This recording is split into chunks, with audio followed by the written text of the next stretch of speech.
നമസ്കാരം, പ്രവാസ് മലയാളിയിലേക്ക് സ്വാഗതം. അങ്ങനെ വീണ്ടും UAE ലോകരാഷ്ട്രങ്ങൾക്കൊരു മാതൃകയും പ്രതീക്ഷയുമാക്കുകയാണ്.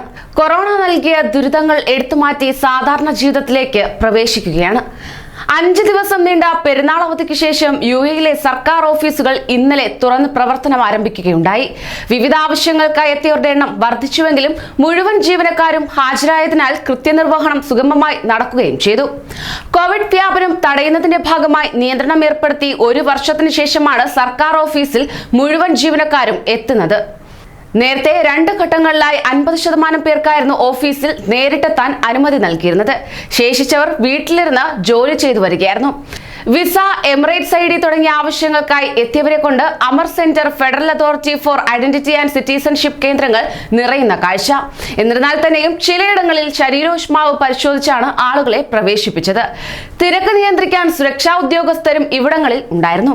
അകലം പാലിച്ച് അകത്ത് ഉൾക്കൊള്ളാവുന്ന ആളുകളെ ഘട്ടം ഘട്ടമായി കടത്തിവിട്ടായിരുന്നു സേവനമെന്ന് കിസൈസ് അൽ നഹ്ദ സെന്ററിലെ അമർ centre general manager Muhammad Ahmed Mahmoud പറയുകയുണ്ടായി. രാവിലെ 8 മുതൽ രാത്രി 8 വരെ സേവനമുള്ളതിനാൽ ജോലിക്കാർക്ക് അവധിയെടുക്കാതെ തന്നെ വിസ നടപടികൾ പൂർത്തിയാക്കാമെന്ന് അദ്ദേഹം വ്യക്തമാക്കി. UAEയിലെ സ്കൂളുകളും ഇന്നലെ പ്രവർത്തനം ആരംഭിച്ചു. ലേണിംഗ് തിരഞ്ഞെടുത്തവർ ഓൺലൈനായും അല്ലാത്തവർ നേരിട്ടും ക്ലാസ്സിൽ ഹാജരായി. ജീവനക്കാർക്കും സ്കൂൾ അധ്യാപകർക്കും വാക്സിൻ നിർബന്ധമാക്കിയിട്ടുണ്ട്. അതേസമയം വാക്സിനേഷൻ മികച്ച രീതിയിൽ പുരോഗമിക്കുന്ന UAEയിൽ അതിന് ഫലം കണ്ടു തുടങ്ങിയതായി സൂചനയും വരുന്നുണ്ട്.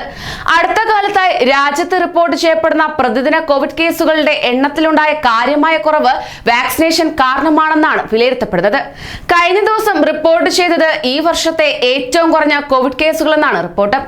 1452 കോവിഡ് പോസിറ്റീവ് കേസുകളായിരുന്നു വെള്ളിയാഴ്ച രാജ്യത്താകെ റിപ്പോർട്ട് ചെയ്യപ്പെട്ടത്. കഴിഞ്ഞ ഡിസംബറിന് ശേഷം പ്രതിദിനം പോസിറ്റീവ് കേസുകളിലുണ്ടായ ഏറ്റവും കുറഞ്ഞ കണക്ക് കൂടിയാകുന്നു ഇത്.